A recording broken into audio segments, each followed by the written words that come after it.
Hello, I'm Sheryl, and welcome to Sleep Tight Relax, a cozy bedtime show designed for kids, but perfect for sleepers of all ages. So snuggle up, get comfy, and let's drift into a peaceful bedtime together.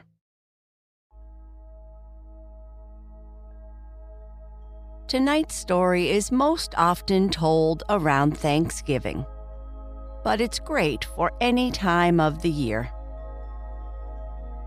In our story, 5 grandchildren visit their grandparents' farm for the holiday. As they explore the farm, playing with animals and discovering new places, they climb onto the roof of a shed, only to find themselves stuck when the ladder falls. After calling for help, their grandfather comes to the rescue just in time for a delicious Thanksgiving dinner. So why don't you lie back in bed, close your eyes if you like, and get cozy and comfortable. As we often do before bed, we'll take some deep breaths.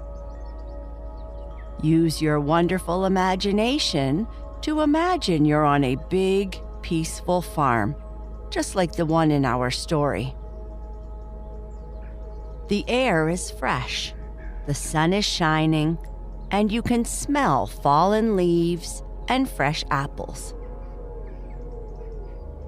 While on the farm, you'll spend time with your family, just like the characters in our story.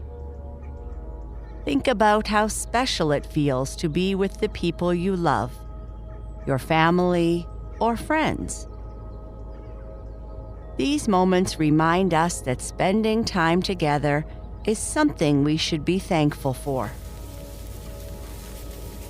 As you walk through the fields or play with animals, you might try new things or face small challenges. It's okay if things don't go perfectly at first. Sometimes we make mistakes, but that's how we learn. Remember, it's important to be brave. Ask for help when we need it, and trust that things will turn out all right. And finally, as we hear about the characters in the story, think about how they care for each other. Even when things get a little tricky, they look out for one another. It reminds us to be kind and patient and work together, especially when things don't go as planned. So, as we take some deep belly breaths, keep these thoughts in your heart. The joy of being with family, being brave when trying new things, and remembering to help one another. Now, take a deep breath in through your nose. Imagine you're breathing in the crisp, fresh country air. Feel your belly gently rise as it fills with air. Slowly breathe out through your mouth. Imagine you're blowing out a soft breeze that makes the leaves gently rustle around you. Let's do that again. Breathe in deeply through your nose. This time, picture the warm sun shining on your face, making you feel cozy and safe. Breathe out slowly. As you do, let go of any thoughts or worries. Let the wind carry them away. One last time, take a deep breath in. Feel your whole body relax as you fill up with peace and happiness. Now, breathe out gently. Imagine you are sitting under a big tree on a farm, feeling calm and ready to hear our story. Dinner at Grandma's farm. Early one crisp autumn morning, Grandma Gray opened the windows and doors of her cozy farmhouse.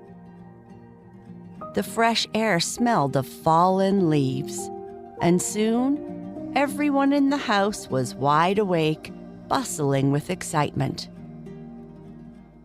The smell of pancakes and sizzling bacon filled the kitchen as the cook hurried to prepare breakfast. Grandpa Gray finished his coffee, grabbed his hat, and headed outside. "Time to go get the kids," he said with a smile. He walked out to the barn and hitched the 2 horses, Robin and Dobbin, to the big wooden wagon. "Up and at 'em, Robin and Dobbin. If you knew who was coming back in this wagon, you'd be racing down the road." Grandpa laughed, patting the horses' sides. Robin and Dobbin pricked up their ears and started trotting a little faster, as if they understood. They trotted down the country road, their hooves clip-clopping along, and soon they reached the train station in town. Just as Grandpa pulled up, the train whistled and hissed to a stop. "All off," called the conductor, and out of the train tumbled 5 children, all of them Grandpa and Grandma Gray's beloved grandchildren, who had come to spend Thanksgiving at the farm. There was John, who was named after Grandpa and looked just like him, with his curly hair and a twinkle in his eye. Then came the twins, Teddy and Pat, who looked like no one but each other, always laughing and whispering secrets.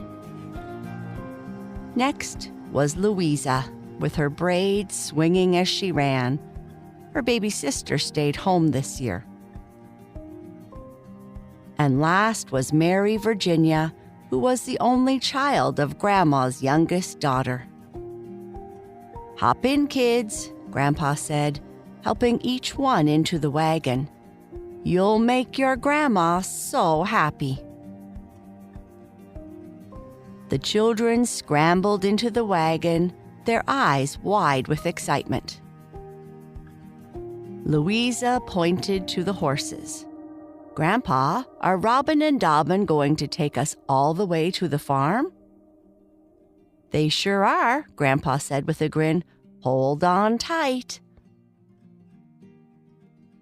As they bumped along the country road, the children chattered about everything from school to what they brought for Thanksgiving.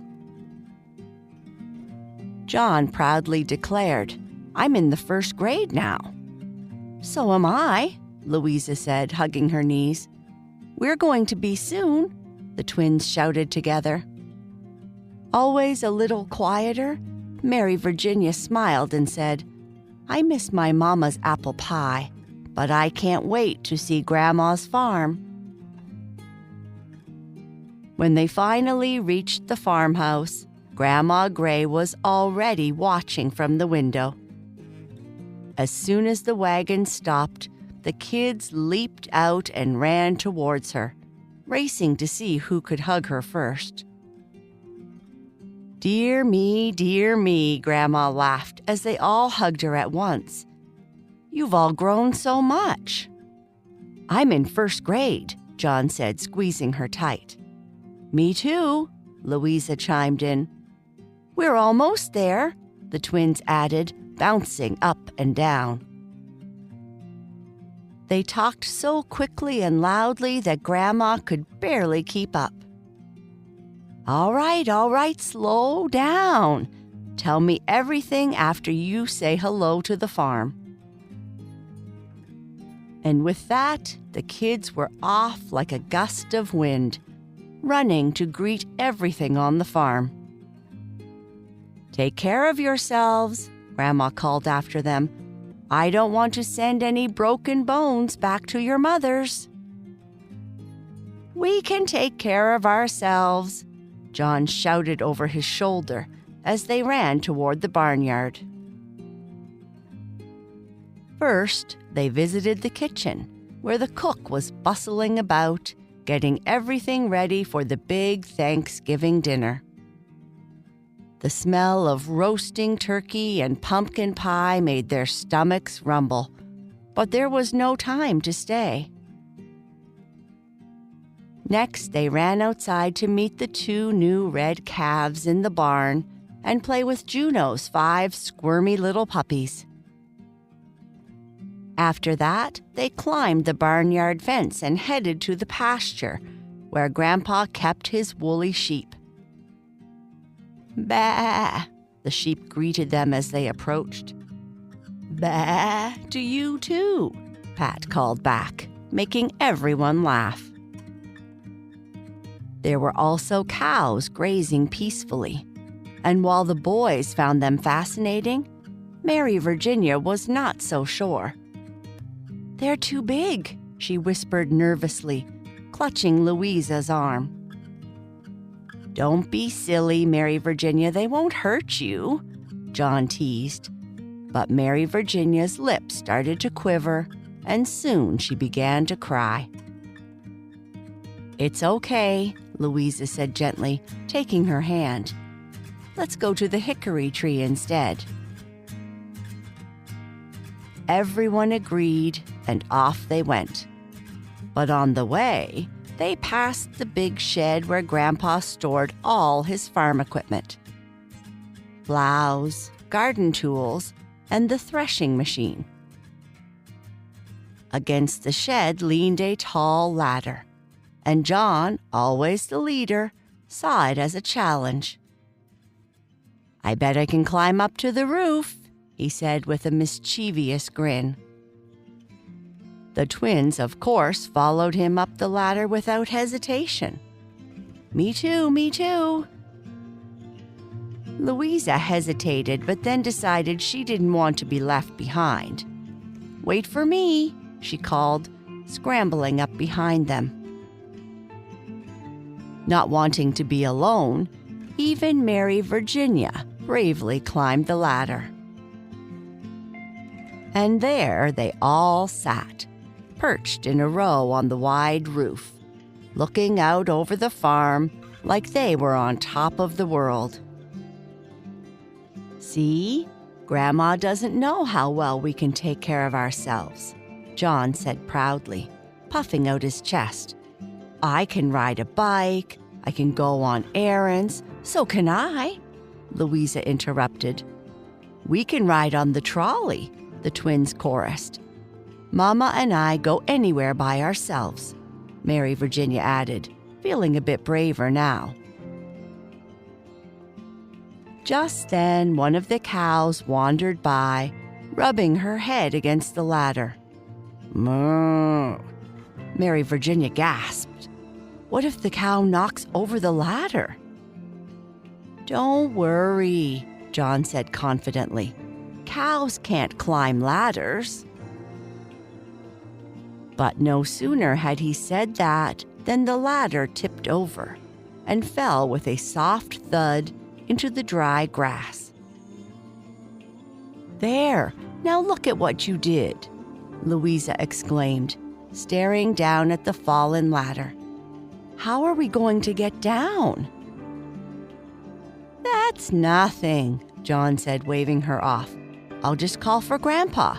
Watch this." He stood up on the roof and shouted, "Grandpa! Grandpa!" But no answer came. Then the twins joined in, "Grandpa! Grandma!" But still, there was no response except the sheep below going, "Bah!" Soon, even John started to feel a little nervous. They all began calling together, but their voices grew weaker, and nobody came. The sun was rising higher, and their stomachs were starting to rumble. "They've probably eaten dinner already," John muttered, his stomach growling at the thought of turkey and pie.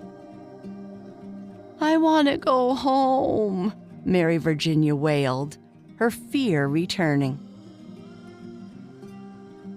Just when they were about to give up, they heard a familiar voice. "Johnny, Louisa, where are you?" It was Grandpa. The children sat up straight, shouting with all their might. "Grandpa, we're on the roof." Grandpa looked up in surprise and laughed. "Well, how on earth did you get up there?" "Inventive kids, I see," Grandpa said with a wink, setting the ladder back up. One by one, he helped them climb down. Mary Virginia came down first, and John, the oldest, came down last, a little sheepish. Grandpa smiled and gave each of them a big hug. "There now, safe and sound," he said. "I'll bet you're all ready for Thanksgiving dinner." By the time they got back to the house, the table was set, and everything was ready. The turkey was golden brown, the mashed potatoes were creamy, and the pies were piled high with whipped cream. The children couldn't believe their eyes. "There's so much food," Pat exclaimed. "There's no place like Grandma's for Thanksgiving," John declared as he dug into his plate. As they sat together, eating and laughing, they agreed that there was nothing better than a visit to Grandma's farm, where adventures were always waiting and family made everything more special.